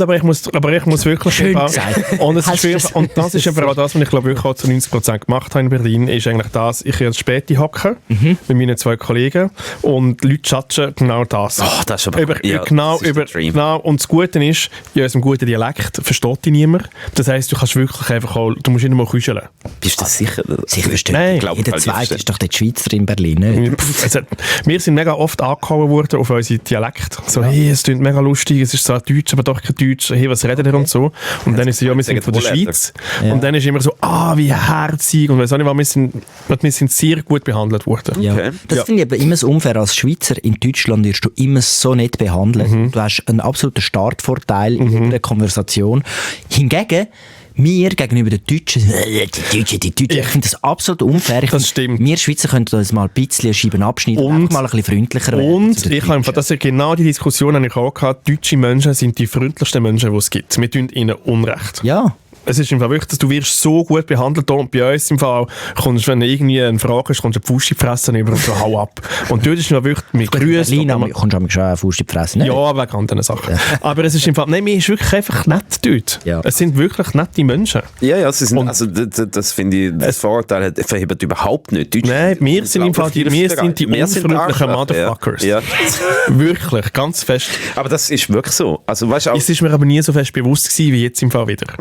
Ja, es ist hast wirklich du einen Weg nicht gefunden und hast mich um Hilfe fragen, oder wie? Es ist allgemein gerade angeboten worden, habe ich das Gefühl gehabt. Ich weiß es nicht zu 100%. Aber es ist im Fall wie so, wir haben dann nachher einen neuen Zielort haben wir gefunden. Ja. Mit Hilfe. Okay. Ja. Und Ja, das also- ist, ich muss wirklich sagen, dort, wie du weißt, viel sagt, wir tun den Deutschen Unrecht. Ja. Ich sehe, es ist alles ein bisschen ambivalent, eure Meinung gegenüber Berlin. Nein, das eine ist wegen dem Style. Ja, das ist Teil etwas anderes. geht nicht So. und das macht einem krank, aber die Leute sind nett. Ja, Ja, aber So. es geht doch auf. Ja, das verhebt. das ist doch wie, ja, das finde ich genau so, kann man es Die sind machen. ja meistens nicht dort, wo Ja. man nachher zu Grund geht. Ja. Das ist schon so. Ja, okay. Sie Nein, gehen schön. nicht zu Grund. Ja. Sie gehen mit wehenden Fahnen runter. Ja, aber es sind ja nicht die Deutschen überhaupt, Nein, die Berliner, das die jetzt sind Grund die gehen, meistens das sind die Leute, die in Berlin Zuzügler. etwas suchen. Ja. Und aber weil sie keinen Halt haben in ihrem Leben und dann dort sich völlig verlieren. Ja. Ja, ich weiss, Das welche ist Sorte Menschen. das klassische Berlin-Phänomen. Die Kraftclub nicht werden wollen. Also, ich will nicht nach Berlin. Aha, so meinst du. So, Ja, es sind einfach Leute mit Daddy-Issues. Ja, fair. Alle. Ich glaube auch nicht, dass irgendjemand noch wirklich aus Berlin kommt. Das sind doch nur... Ja, das ist wie in Zürich auch. Ja. Genau das gleiche Phänomen. Aber ich muss sagen, ich gehe wieder. Ja. Ich habe zwar jetzt gesagt, ich gehe nicht mehr, aber jetzt. Während dem Podcast habe ich jetzt meine Meinung wieder geändert. Jetzt hast du schon wieder Heimweh. Ja, Ich komme mit. Ja. wirklich. Ja, die würde, glaub, mein Programm würde dir glaub, auch noch gefallen. Ja, ich sehe mich schon vor dem Späti. Ja. Ein bisschen Leute chatschen. Einfach dort haben wir so einen Liegestuhl gehabt. Nein, das machen nur Touris. Ah. Nein, wir was sind, vielleicht wir sind an diesen kleinen herzigen Holzbänkchen. Ja, okay, cute. Die sind Dann mit kannst du dort, kannst du die Leute beobachten. Doch, das würde mir auch noch gefallen, Oder? habe ich das Gefühl. Ja. Ich mir auch. Oder? Machen wir Komm mal. auch mit. Ja. Sehr gut. Der Phil ist eben noch jemand, der sich mal mitreissen. Aha, Ja, den kannst du ja. auch Das ist eben noch... Wenn ich weiss, Weißt du, sie viele hat so erklären, dann grosse ist, Worte gegen abgefuckte Dinge, aber ganz im Innersten von seinem Herzchen ist er aber auch ein abgefuckter. Ja, er würde den Style sofort auch übernehmen. Ja, aber ich muss einfach wissen, dass ich Wieder raus, dass du das Rückflugticket da wieder hast. das muss ich wissen, dass ich 3 Tage habe, wo ich mich austoben kann. So. Wenn ich weiss, ich muss morgen wieder etwas, dann funktioniert das System nicht. Aber wenn ich mit euch sage, wir haben Freitag bis Sonntag Berlin, dann kannst du mich durchbuchen, 72 Stunden. Bin ich dabei. Aber den musst du ja nachher nicht sicher bis am Mittwoch noch frei nehmen, damit... Aber du hast nachher auch innere Blutungen. Ja, Ja. das Oder hast du das Gefühl, du hast innere Blutungen? Nein, aber ich kann mich, bei so Sachen ist dann, ich kann dann so viel Positives vielleicht dann daraus schöpfen, dass das wieder aufwiegt. das wieder emotional. auf- Also ich ja. am Montag trotzdem mit einem Lächeln, zwar bleich, aber mit einem Lächeln in die Redaktion Ja. kommen. Ja, fair. Okay. Das wäre meine Hoffnung. Ich würde das Vielleicht gerne auch tot, überprüfen. aber eins von beiden. Tot, aber happy. Tot, wie, aber wie die in Berlin wieder. Tot, aber happy. Tot und glücklich. Ja, und freundlich. Gut, aber nein, schau, es ist... Ja, Kann man machen. kann man Berlino. machen. Berlino. Berlino kann man machen, wie man es halt richtig sagt. Wie es die Locals Wie sagen. es die Locals sagen. Podcast-Tipp. Ja, gut, Herr Wiederkehr, dein Badge. Also nein, ich habe jetzt den Fall, stimmt. Den Leih-Badge habe ich. Ich habe einen Leih-Badge bekommen. Ich bin jetzt das erste Mal in meiner Karriere im SRF bin ich Mehrtagesbesitzer von einem Leihbadge. Kannst du das? Ich meine, Normalerweise ist das, du musst das täglich machen, musst du das wieder ja, holen. hat sie mir oder? gestern gesagt, es sei jetzt Mehrtags und dann habe ich heute rein und dann ist es nicht gegangen. Aha. Dann ist es müssen gehen. Ja, es ist nur 24 Stunden. Ja, aber sie hat gesagt, sie hat jetzt meine bis am Montag gesperrt. Also ich habe jetzt wie so eine Frist von 5 Tagen. Und jetzt ist eigentlich schon in dieser Frist, hat der jemand gefunden. Und ich weiss, mich nicht so wundern, wo das war, ich weiss, dass beim Velofahren, ich kann mich im Nachhinein erinnern, dass etwas mal so Pack gemacht hat. Und ich habe eben eine von meinen neuen Hosen angehabt. Die ohne Löcher, aber die mit den... Kennen Sie die Hosen, wo die, ich weiss nicht, wer das designt, absolute Fehlentwicklung. Sicher jemand von Berlin. Wahrscheinlich so eine Scheissberlin. Eine scheiß Berlin-Hose habe ich angehabt.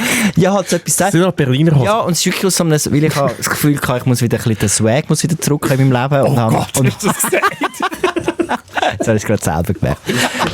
Einfach in meiner einen Woche im November, wo ich neue Kleider gekauft habe. Und dort habe ich so Hosen gekauft, die sehen zwar cool aus, aber sie haben die Hosensäcke sind so... wenn sie auf der Seite sind, Ja. das Schlimmste. Und dann hast du das Problem, dass wenn du zu viele Sachen drin hast, dann rutscht es. Was hast denn du alles in deiner Hose drin? Ja, halt Verliere halt noch. das Portemonnaie, der Schlüssel und das Handy. Ja. Portemonnaie zwar nicht einmal, Und dann der gar Badge. nicht mehr dabei. Eben, ja. Und dann ist der Badge offenbar bei irgendeiner scharfen Rechtskurve, muss der so Bist wieder zu fest reingelegen. bin ich ein bisschen zu fest reingelegt Ja. mit meinem Bike, mit meinem neuen. Das war natürlich auch ein paar Stundenkilometer zügiger. Geht schon ab, ja. Und dann ist mir das rausgerutscht. Und ich weiss noch, im Nachhinein habe ich habe noch das Pack, habe ich wie so im Kopf, aber ich weiss nicht mehr, wo es war. Und dann hast du nicht zurückgeschaut. Nein, ich habe nicht dabei gedacht, ich dachte, ich bin einfach über irgendeine Aludose gefahren. Irgendwie über ein Kind gefahren. Ja. Gut. Halt sich mal ein Kind verwünscht.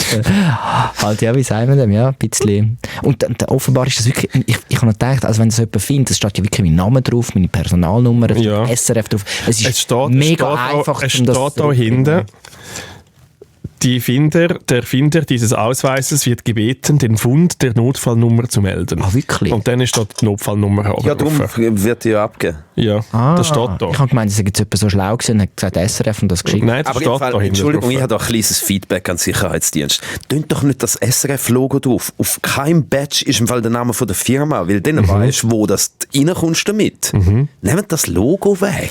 Darum musst du, ja, aber das ist vielleicht auch ein bisschen die Eigenverantwortung, weil du musst, das habe ich aber gar nicht gecheckt, und ich habe mir gesagt, am Morgen, ich habe meinen Badge vergessen, das ist auch früher jemand vorgekommen, so am Montag, Früher. so, es ist mir wirklich mega lange nicht mehr passiert, ich meine, früher ist mir das viel mehr passiert, aber am Montag, du kommst ins Büro, hast es vergessen, dann kommst du einen Leihbadge holen, dann tun sie den automatisch sperren, Ja, nicht jemand, weil genau. es ist ja nicht gesagt, dass du ihn vergessen hast, das kann Ja, du auch kannst schon verloren haben. Ja. und das ist mir, der ganze der Sicherheitsaspekt ist mir gar nicht bewusst gewesen. Ich bin jetzt erst so reingekommen, ja stimmt, da können einfach Leute reinlaufen. Meine Frage ist dann mehr so, ja gut, und dann? Was wollen sie an die Kantine? Ja gut, aber mit der Einstellung Salat bräuchtest du ja gar essen. kein Badge. Du kannst da auf die Tagesschau crashen. Ja, du kannst die Kannst hinten dran, Das ist ja mal passiert. Werbung machen für deine Berlin-Hose. Meinst du, das ist das Problem? Zum Beispiel. Also ja. Also, und, in der- was ist denn da für eine Einstellung? Sie könntest ja sonst immer da Tag der offenen Tür, kann jeder einfach reinlatschen, wenn er will. So geht das schon nicht. Freedom and Sunshine von Giorgio Bellini. Genau. 80er Jahre. Ja. Jugendunruhe. Ja. Habe ich nicht miterlebt, aber ich... Ja, keine Ahnung. Von Ja, es hat mal jemand Tagesschau gestürmt. Und das nachher so dann... junge Leute, das ist früher ist Fernsehen noch geil gewesen, da haben so Leute Tagesschau gestürmt und sie sind so hinten durchgelaufen, weißt du, und haben dann das Freedom and Sunshine für Giorgio Bellini gesehen und einmal haben sie sich als so alte Leute verkleidet in so einer Tagshow und haben dann so gesagt, ja, muss man alles sprengen da mit den Bomben und so und haben dann so... Und hat sich hineingesneakt. Die haben so Leute, das ist so dadaistische Kunst in den 80er Jahren, also die Jugendunruhe, da haben sich Zürich brennt. Zürich brennt, ja, da hat man sich quasi wehren gegen so die Polizeigewalt und so ein bisschen die Sperrstunde am 11. Ich meine, das war ja damals da alles sehr verkorkst gewesen. Und ja. Aber, Heute haben wir das nicht mehr nötig, heute das darfst ist du ja, alles. Das ist ja harmlos. Man muss wieder mehr Sachen verbieten, dass man wieder mehr kann protestieren Ja, kann. wo ist da? Ich meine, das Klima hat jetzt nicht lange verhebt, Ja. Klimademos, dort Die ist haben mal auch etwas. aufgegeben. Ja, sind auch schon lange nicht mehr unterwegs. Ja. Ja. Aber weißt du, das ist ja noch harmlos. Du gehst in die Tagesschau und tanzt ein bisschen hinten dran. Aber es gibt ja eine Sache, kannst du dich erinnern, Charlie Hebdo? Ja. Also es gibt ja schon Gründe, wieso dass da nicht jeder einfach kein Newsroom in Nein, logisch. Darum, ich finde, das macht schon Sinn, um die Badges zu sperren. Für mich macht es wirklich keinen Sinn, zum draufschreiben, dass es SRF ist. Ja. Vielleicht. Ja, das Wir stimmt. könnten natürlich mal feedbacken. Hä? Ja, Können wir- lieber das würde man Sicherheitsdienst. führen. Aber Stand jetzt ist er gefunden worden, er ist auf dem Weg, er ist auf der Post. Und ich bin unterdessen jetzt halt einfach Besitzer von einem Leihbadge. Ich fühle mich so ein bisschen wie ein Besucher. Ja. So wie Kommst du mal ein bisschen schauen? Ich glaube Redaktionsbesuch. auch nicht. Ich bin einfach ein bisschen am Schauen, was die Leute so... Ich kann ein bisschen Studios anschauen. Ja, kannst du nachher noch ins Radiostudio da reinlaufen und mal einen Song wünschen? Oder du könntest ja auch so eine Checkliste machen, nachher auf Schwäbisch, nachher einen Vortrag machen, was deine Beobachtungen sind von diesem externen Tag. Stimmt. Wir haben noch so einen weißen Kittel da bei unseren Kostümen. Ja, und dann kannst du nachher dann mal so ein bisschen... So was, das Radio SRF 1. Ganz spannendes Phänomen. Da reden die Moderatoren stundenlang Kannst du die Runde machen nachher, bitte? und die Musik, die gefällt mir gar nicht. Da müssen wir etwas ändern. Das darfst du nicht, du musst neutral bleiben. Ja, stimmt. Ja, nein, ist ja wissenschaftlich. Ist wissenschaftlich, ja. Ist ein bisschen viel 80er Jahre. So. Können wir ein bisschen etwas Neues spielen? Ja, ein bisschen so. Aber gut, aber Es gibt glaube ich ein Happy End. Aber ich habe gehofft, ich bringe ihn los fürs neue Foto. Aber offenbar habe ich jetzt gelernt, ich habe kein neues Foto überall. Also nehme ich auch den alten Cheese-Badge. Aber jetzt das kein Problem. immer Sachen verlieren auf das, also wir müssen schon mal auf den Grund. Ja.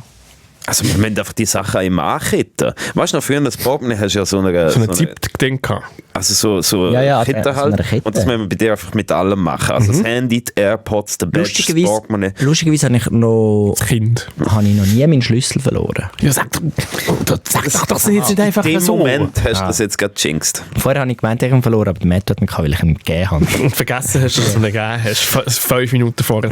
Es ist Zeit für... Ich bin ferienreif. Ja. Also ich freue mich. Sagen wir so, ich bin eine Woche weg. Ich freue mich ganz fest, dass du in die Ferien gehst. Ja. Weißt du jetzt, was du machst? Wir gehen ein bisschen am Bodensee. Super. Ja, du bist jetzt gerade in der Ferien gewesen auf dem Greifensee. Wir gehen jetzt See, also nicht direkt. See ist das Thema. Wir gehen, wo wir schon... Weißt du, jetzt bin ich mit Familie, wir gehen, wo wir schon letztes Jahr Da waren. weiss man, was man Jetzt gehen wir die nächsten 10 Jahre. Ja. Weißt du, jetzt wissen wir... Campingplatz. Jetzt wissen wir, wo ist es zum Morgen. Genau, wo sind die guten Wo Beizen? sind die Beizen? Aber Ja. wo ist mein Schlüssel? Das weiss ich nicht. Wo sind meine Kinder? Ja. Ja.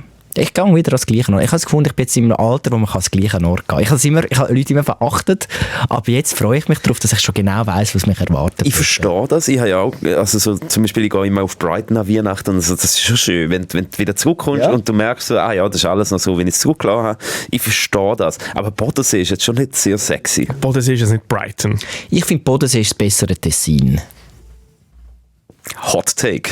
Ich finde, der See, der versprüht so ein bisschen Weite, ein bisschen Flair. Ein bisschen Riviera. Ja, ein bisschen Hast du noch eine Palme dort und ein bisschen südländisches Flair am Bodensee? es ist Freitag natürlich- einfach Kita. Also wenn schönes Wetter ist am Bodensee, hat es viel mehr Weite und Internationalität als das hure Tessin. Der Toast Hawaii im Rössli, das ist einfach etwas Exotisches dort, Also das gell? schwäbische Käsespätzle gibt mir schon ein bisschen Mann von Welt-Flair.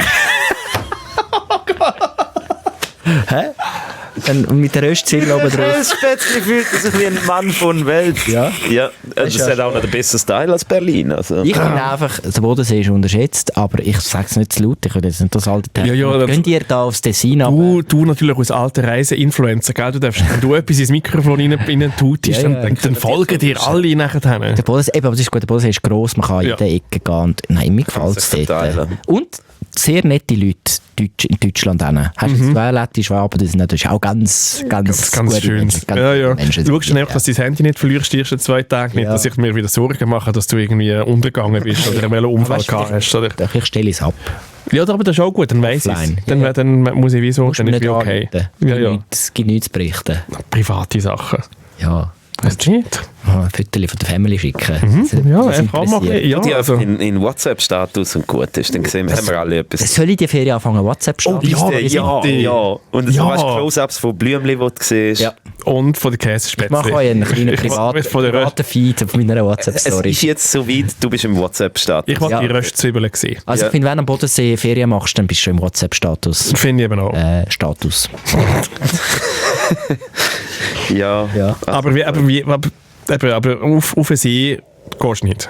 Also du hast jetzt eigentlich deine Tabletten hast du ja immer noch. Hey, ja. Das ist, ich habe Reisetabletten, aber ich habe so gemerkt, es ist ein bisschen ein Abschätzen. Das Problem ist an diesen Reisetabletten, ich habe jetzt gemerkt, wir sind ja am Dienstag haben wir eine grossartige Idee gehabt, also in der Redaktionssitzung am Montag für das Video, und dann sind wir am Dienstag auf der Greifensee und haben dort total, als wären wir an der Straße von Hormus als Schweizer Delegierte Geschichte ist sehr an den Haaren wild, herbeizogen, aber wir haben einfach gefunden, wir wollen die Kantönli Patrol wieder zurückbringen. Also Neil hat das vor allem wählen. Es war ein Anliegen vom Neil. Wem war die Idee gewesen? Der Josu hat die Idee gebracht, aber ich habe nachher Und der Neil hat sie fertig gedacht und nachher beim Schreiben haben wir gemerkt, es geht überhaupt nicht auf und dann haben wir es durchgezwungen. Es ist wunderbar aufgegangen. Es ist nachher du aufgegangen. Wir sind an dem Skript gewesen und so, nein, das funktioniert nicht, oh, und es ist so unsensibel und so. Ja, und es ist doch Krieg da sagen, ja, aber das ist ja ein Handelskrieg, wegen dem, also, wir haben es ja dort schon diskutiert. Ja, also und wir haben es dann so, gemacht. Da bin ich mal 3 Tage mal ein bisschen krank in Berlin. Da sind dann aber da Feuer am Blödern. Ich bin halt diese Woche CVD gewesen, weil du in der Ferien bist und ich habe nicht so einen, wie so einen Advisor gehabt. Ich habe nicht zu dir kommen und sagen, Matt, das Gefühl, ist wirklich eine gute Idee. Und darum habe ich wie noch dich, wie so als zweite Instanz in meinem Kopf gehabt und habe wie so darum bin ich wie ein bisschen skeptischer gewesen als sonst. Gefunden, wir können nicht einfach machen, weil ich muss das noch so wirklich challengen. Hast du wirklich das Go vom Papa geholt? Nein, ich habe es selber vom geholt. Papa. Es ist aber teilweise, wir uns einfach spiegeln. Okay. Ich habe mich einfach sicher sein, dass es die richtige Entscheidung ist, dass wir jetzt das Video machen und im Nachhinein, ich habe es super funny gefunden und ich glaube, es ist auch okay in der publizistischen Leitlinie oder was auch immer. Also ich finde, es ist harmlos. Es ist völlig harmlos, aber man hat es müssen so, weil zuerst wäre es eigentlich die Idee gewesen, also das Video kann man übrigens schauen auf TikTok, Instagram und YouTube, die Idee wäre ja eigentlich gewesen, dass wir Grenzkontrolle machen und dann haben wir gemerkt, wenn wir Grenzkontrolle machen, dann wird es irgendwie heikel, weil dann bist du auf irgendeiner Seite.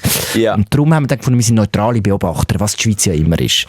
Und für das haben wir gefunden, die beste Szenerie ist Greifensee, weil wenn du gegen hinten filmst, siehst du das könnte irgendwo auf einem Meer sein. Es hat immer wirklich so ausgesehen wie hinter dran Wüste. Du musst einfach richtig Steppach filmen, dort ist flach, dort ist nichts. Dort sieht Steppach sieht aus wie Iran. Ja, der Gasstrahl.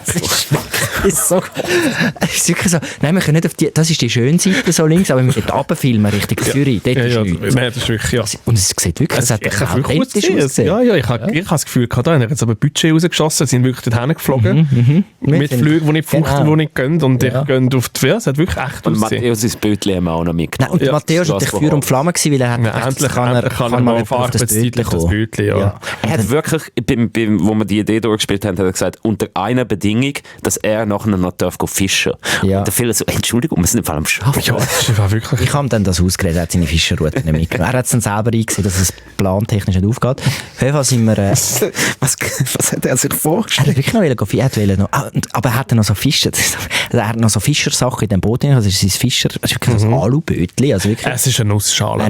Ich habe das Gefühl, er hat so ein richtiges... Nein, es ist eine Nussschale. Ja. Also wir sind das dritte. Wenn man sich so bewegt hat, hat es gerade angefangen zu wackeln. Ich habe wirklich immer Angst gehabt. Ich habe wirklich Todesangst gehabt, dass ich in diesen See reingehe. Und 90% von seinem Leben ist er in dieser Nussschale. Ja, ich frage mich, was der macht. Einfach dort raus fischen. Ich verstehe es. Also ich glaube, es hat etwas sehr Beruhigendes, um einfach so ein bisschen rumzugucken. Und wenn du dann allein drauf bist, ist das vielleicht ein bisschen entspannter als weiter. Dann bist du einfach dort und wartest, bis er so einen Fisch abgibt. Spannend. Aber ich glaube, das ist wahrscheinlich so das Gegenprogramm für so, ja. Schau, ich gehe auf Berlin. Ja. Meins ist das Fischen auch nicht, aber der See ist schön gewesen. Er hat dann noch so Gummifischköder in dem Boot rein und hat so Kinder am Fischen.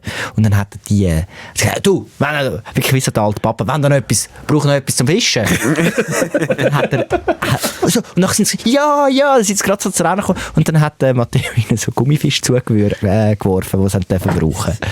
Ich sehe den Matthäus. Er hat wirklich so einen Senior-Fischer-Moment gehabt. So. Und dann hast du gesagt, Nachwuchs, dann musst du immer etwas geben. Weißt du, dann bleiben sie dran. Ich habe gedacht, es ist sehr unangenehm. Mit meinem 80-jährigen Es ist wirklich sehr unangenehm, aber der Matteo hat auch so 80-jährige, 60-jährige Großvater-Vibes. Und dann sind der Yannick, unser Videoproducer, und der Matteo und ich sind dort rausgerudert. Und dann haben wir uns an einer Boje festgemacht und haben das Zeugs gefilmt. Und eben das Ding ist, ich habe wirklich dann die Tablette-Intus gekannt. Das ist krass, das wirkt mega gut. Mir war null schlecht gewesen. Gut. Es tut so das Gleichgewicht irgendwie einstellen. Ich weiss nicht, wie das wirkt. Wie Stützrädchen. Ja, ein bisschen so. So ein Medikament. Ja. Aber ich habe gehört, wie du die Tabletten genommen hast. Man hat mir erzählt, niemand hat Wasser dabei gehabt. Ja. Und der Janik hat eigentlich auch eine nehmen, eben unser Videoproduzent, und hat ihm gesagt, ja, aber niemand hat Wasser dabei. Also du hast gefunden, ja, ich hatte die mit Spucke. Aber was haben Sie das Gefühl gehabt? Wie nimmt man eine Tablette? Also ich habe das Gefühl gehabt, es ist ein Zäpfchen und du musst es hinten rein tun. Nein, das sind riesen Dinge. Und die dann einfach abschlingen. Ja, eben, das geht doch nicht. Du musst einfach genug Sputter im Mund zusammendingseln und dann geht es runter. Hast du das noch nie gemacht? Ich habe es schon auch, aber ich finde es schon angenehmer zum Tabletten mit Hey, ich habe kein Wasser dabei gehabt. Der es hat genug Wasser. Matteo hat einen Energy-Drink dabei gehabt, aber den hat er für sich dabei gehabt. Den hat er nicht auch wieder abgeben. schlechter Gastgeber. Ja, den hat er für sich. Nein, ich habe ihn auch nicht gefragt, dass ich nicht seinen grusigen Energy-Drink will. Und draussen ist er nachher müde und mag nicht lieber, er soll seine Koffein haben. Und dann habe ich das halt so genommen. Ja, Ich sage nur, du hast Leute irritiert. Der Janik ist auch ein bisschen auf der Seekrankheit, dann hat aber dann sich dagegen entschieden. Und ihm ist es nachher schlecht gewesen. Und Ja, er hat einfach gesagt, er hat nicht zu viel durch die Kamera durchgeschaut, was wahrscheinlich nicht die beste Idee war. Aus Kameramensch ist es so ein bisschen komisch, ja. das Er hat ein bisschen blind gefilmt, Ja. aber für das ist es recht relativ gut scharf. Ja, Videografie, das ist ein bisschen wie Jazz. Aber ich habe es schön gesehen, das erste Mal im Leben, als ich auf einem Bötli auf einem Greifensee war. Das war spannend, so ein Nussschalen-Ding. Aber meins ist es nicht. Ich werde kein Bötler, auch kein Ja. Fischer. Ja, aber es ist verstehe ich aber auch. weil ich finde, es ist ein lässiges Video geworden. Also es sind sehr schöne Bilder. Wir haben nämlich noch diskutiert, ob wir es einfach am Steg filmen können. Aber das hat schon noch den Unterschied gemacht. Nein, wir dass haben schon man müssen rausgefahren raus. ist. Ja. Die Emily hat schon gesagt, Greenscreen, und gesagt, nein. Nein, Dort habe ich auch Metto seine Stimme im Ohr gehabt. Ich habe immer deine Stimme im Ohr, wenn du nicht aber so Greenscreen, no. Nein, es hat scheiße ausgesehen. also nach dem Wochenende in Berlin wäre sie gesagt, Greenscreen. Ja. Es heisst aber Berlino, wie es Leute von Berlino, dort sagen. Entschuldigung. Weißt du, Ja. das musst du schon richtig sagen. Aber ja, falls ihr mal ein Meer als Kulisse braucht, den Greifensee. Jetzt Lange. hören da immer die Leute an irgendwelche Seen locken, wo Also wir einfach der See mit Iran im Hintergrund. Ja, genau. Für könnt ihr den greifen. Greifensee. Und dem Matteo beim Fischen zuschauen, dann wäre es auch noch eine Chance. Der wird sich auch nerven. Das ist sein Happy Spot, das darf man nicht verraten. Ja, geht dort. er fischen. Er gibt da sogar noch so Gummiköder. Ja.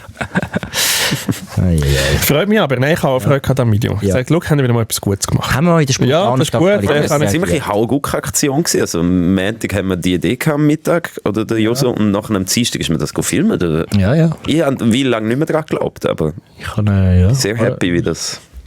Du schaut, ganz schauen. Du hast schon gesagt, Instagram, TikTok, YouTube.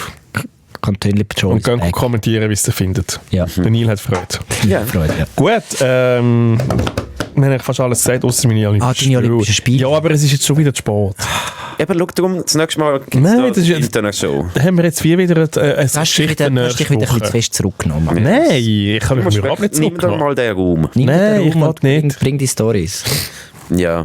Ich kann nicht, nein, ich habe nur Storys schon gebracht. Du es mir da noch Und manchmal ist es auch wie auch gut, nicht alle Geschichten auch immer gerade bis zu Ende erzählen. Das ist schon gut, weißt du? Die Olympischen Ich will Spiele. aber einen kleinen Teaser. Also etwas will ich wissen. Hast du gewonnen? Nein, Nicht. ich bin letztes Nein, letzte. Ja, Also, hast du so Sportfreunde? ich weiß, ich check's aber noch nicht genau. Ah. Ja, aber schau nach. Also, Hey. Schau, ich hätte jetzt nicht einen Ich habe keinen sportlichen Körper, aber einen zähen Körper. jungen Körper. Einen zähen, jungen Körper. Ja. Aber schau, ich hätte jetzt kein Geld drauf gesetzt, dass du auf dem Podest landest. So hinter das Drittel. Ich weiss nicht, wer Gegner gewesen sind, aber ich glaube, wir können trainieren für nächstes Jahr. Dann. Ja, ich glaube auch. Und ich würde das eben auch sehen, auch dort würde ich eben so ein Team-Event sehen. Ja, so einen schlimm ist mehr Sporttag der machen. Greifensee. Das finde ich wie so sehr, das ist viel besser als der Greifensee. Gugus. Der Greifenseelauf. Ja, da hast du da ein bisschen zusammenschweissen. Ja. So Team. Also, machst du mal eine Mail. Sehr gut. Vielleicht dann trotzdem gedebrieft. Ja. Ja, mal. Auch wenn wir nicht genau einen Start haben für den Podcast. Ich mache nachher dann noch ein gutes Nimm Ende die für dich. Wunder, wo du reingehst. Ich Ja. weiss genau wo. Ja, meistens weiss ich es eben auch, wenn das... Aber heute habe ich wirklich nicht gecheckt, dass wir Aber losgehen haben. Ah, ich weiss, glaube wo. Ich Ja, kann dort. da schauen. Ich tue extra nehmen. Das ist jetzt mega komisch mit dem Ende vom Podcast und die Also Leute, die den Podcast ich will einfach noch nicht- wissen schon, wo wir rein sind. Das ist wie Ich will so- einfach noch nicht dort reingehen, wo der Neil etwas Rassistisches gesagt hat. Wow, nein! Gut, in dem Fall schöne nein, Woche. Entschuldigung, ich Schöne wehr mich da Woche. Bis dagegen. dann. Ciao. Debriefing.